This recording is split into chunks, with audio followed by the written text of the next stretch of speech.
Welcome back. Today we're going to be continuing on our AP Chemistry series where we're going to be taking a look at reaction kinetics. So with reaction kinetics, the big concept here is how are we going to measure a reaction rate? And essentially, a reaction rate deals with how fast a particular reaction occurs. We're going to be taking a look at a few example problems. I will show you guys how you can tackle certain problems relating to some AP chemistry practice. With that being said, let's get into it.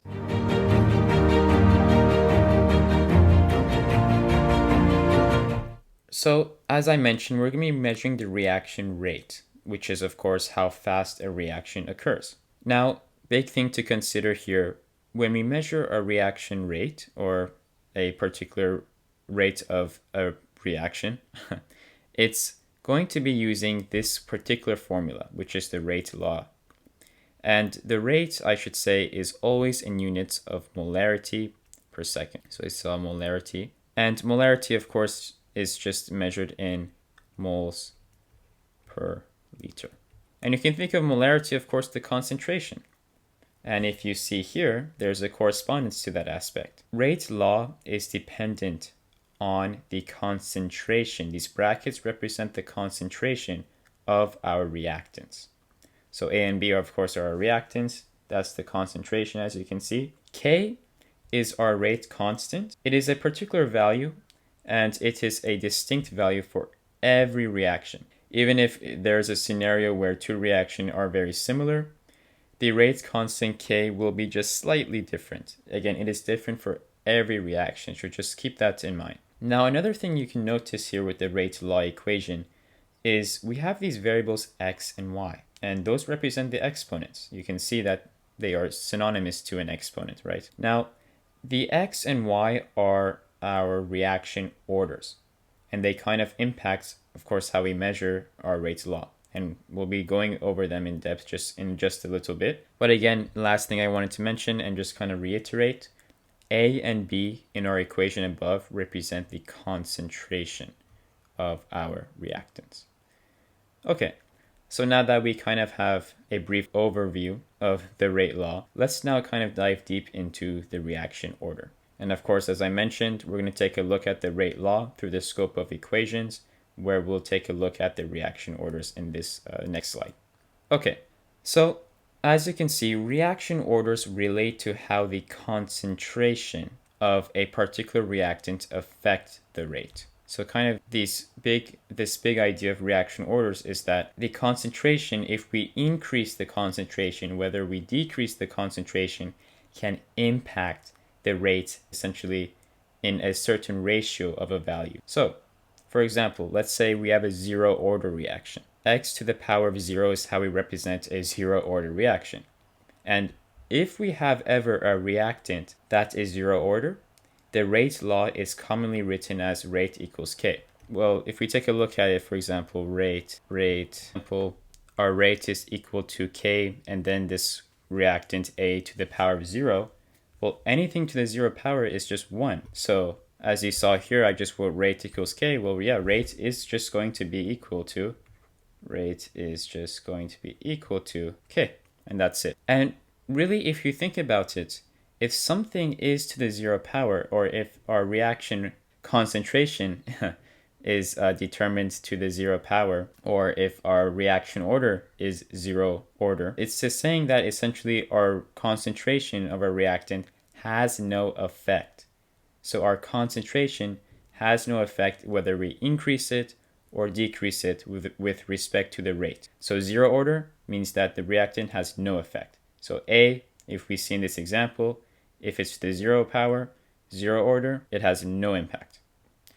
Now let's say, for example, we have something that is to the first order. If you see this example here, R is equal to K NO to this second power and H2 to the first power, well, hydrogen here is first order with respect to the rate. Now what does that mean? So for example, let's say that we double the concentration of H2. So 2 times H2. For example, we're going to double it, okay? We're going to double it. So if you double H2 and 2 to the first power is just 2 times that, right? So let me show you guys a more mathematical equation here, in fact. Let me delete all of this. So let's say our H2 concentration was 1. 1 to the first power was 1. So our rate is just 1. But if we double that, if we double 1, it's just 2 times 1, right? So our new concentration would be 2 to the first power. Well, if it's just 2 to the first power, technically 1 to the first power is just 1, and 2 to the first power is 2. That just means that our rate was doubled, right? Because 2 times 1 is 2. So the big idea takeaway here is that if something is first order, if we double it, if we quadruple it, the increase will be the same for the rate. So if we double the concentration, then our rate will also double.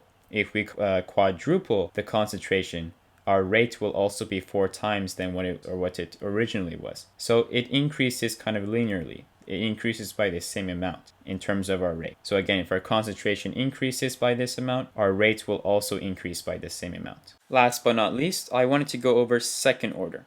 That is usually the other kind of version of an order you'll see. There's also third order, fourth order, but you rarely see that, especially in AP chemistry. But in terms of second order, you can see here in our rates law, NO to the second power, NO is the second order, essentially. So let's think of it mathematically like we did with the first order example. So let's say NO was, again, concentration was just 1, and that is to the second power.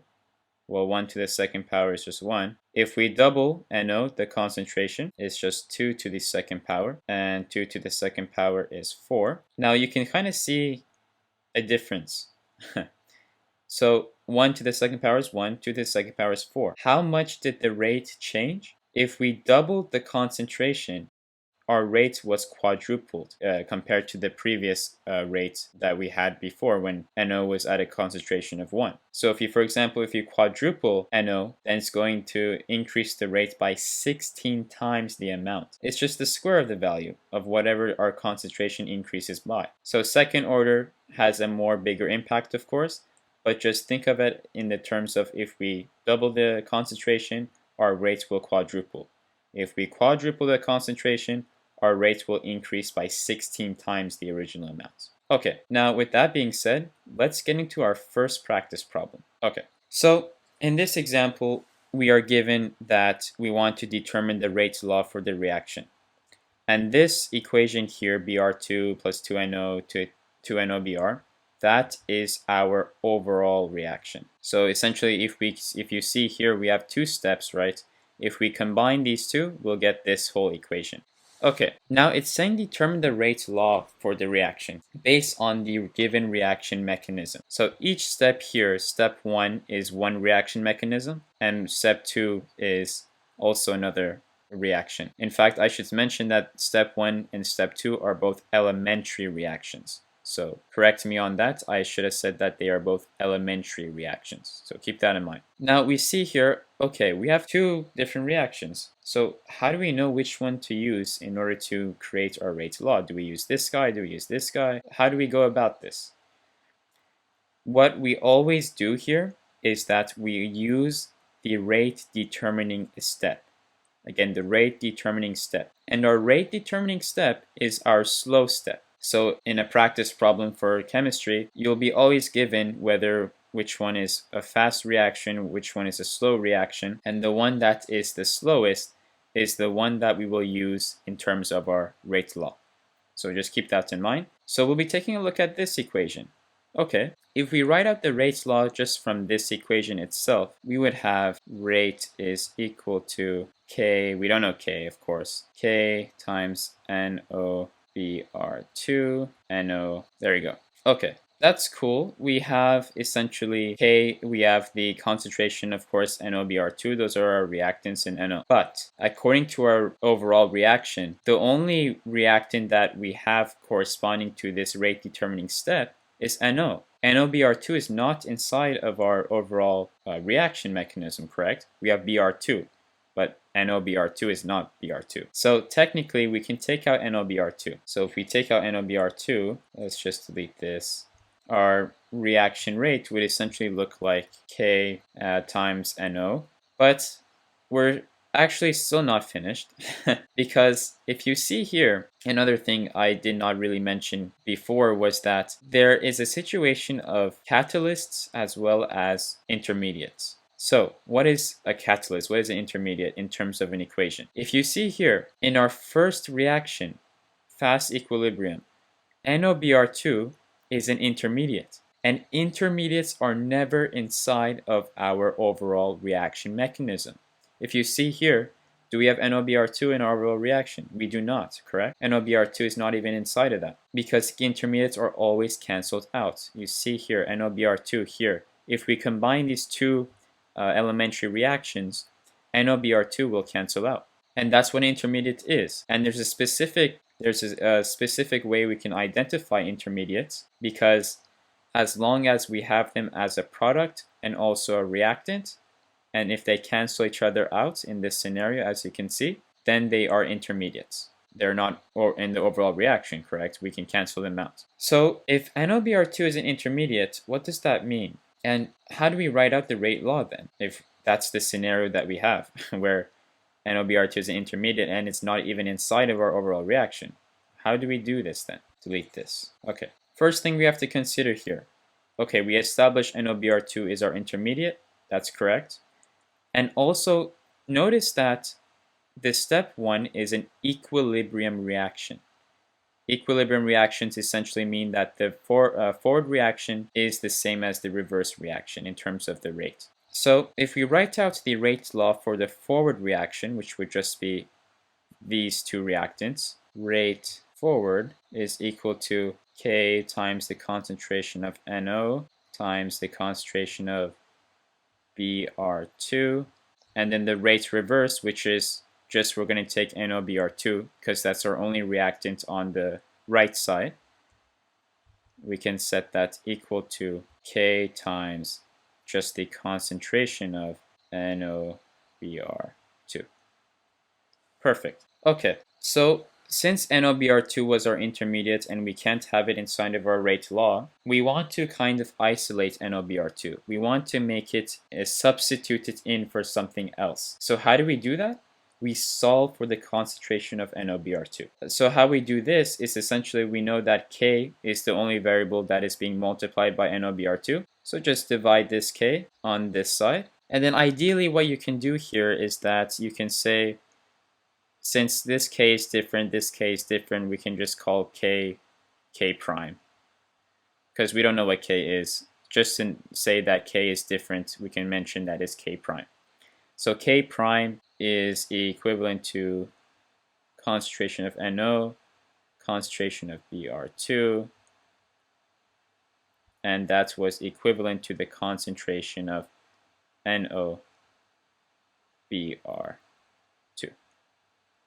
Okay, we have the concentration of NOBr2 equivalent to this whole kind of mechanism here, this whole equation. So you saw here originally our rate law should have been rate is equal to K times NO, and of course NOBr2 was supposed to be there, but all we do here is that we substitute this thing, this whole equation here that we got, into our rate law. So essentially, and also since we have a K prime that will be multiplied by this K, and we'll just clean this up a bit and say that our rate law will be K prime prime, lots of primes there, NO times another NO, and then times Br2. And there you go. There is your rate law, your overall rate law. So, kind of definitely a lot there. But first thing I want to mention is that usually if you have an equilibrium reaction, you're going to have an intermediate that you have to take out and then kind of set up an equation where you set the rate law for the forward reaction equal to the reverse reaction. And the rate law for the forward reaction are just the first two reactants on the left side, and the reverse reaction will be essentially the reactant on the right side, which we put out here.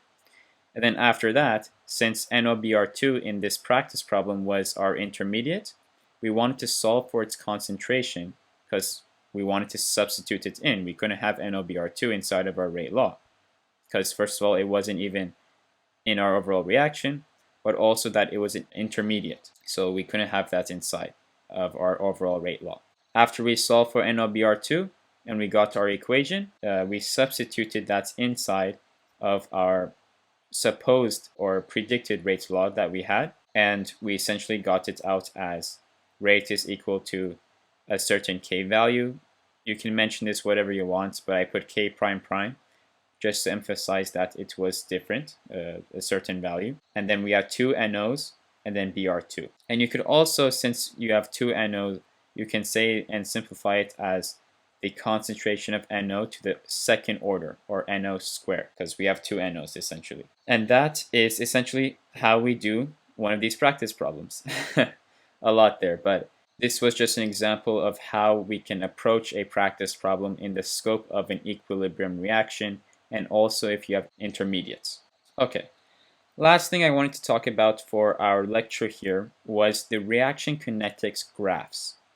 So we saw that I kind of briefly mentioned reaction order. And reaction order is very important because if we increase the concentration, decrease the concentration, it can impact the rate of the whole reaction in different ways. We saw, for example, if something was second order, if we quadrupled the concentration, the rate would increase by 16 times the amount. So again, reaction order is very important. Now, depending on each reaction order, the graphs for the concentration of reactants, which would whatever the reactant is, versus time, will look different. So again, keep that in mind. Note that. Depending on the reaction order and when we want to graph it, it will look distinct.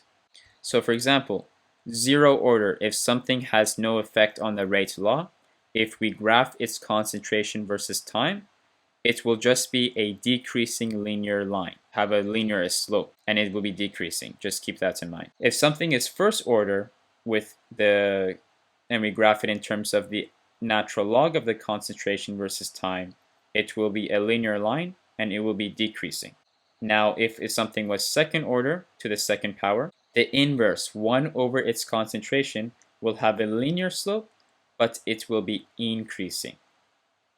So it's essentially just important that you recognize that how we can identify a reaction order depending on these graphs.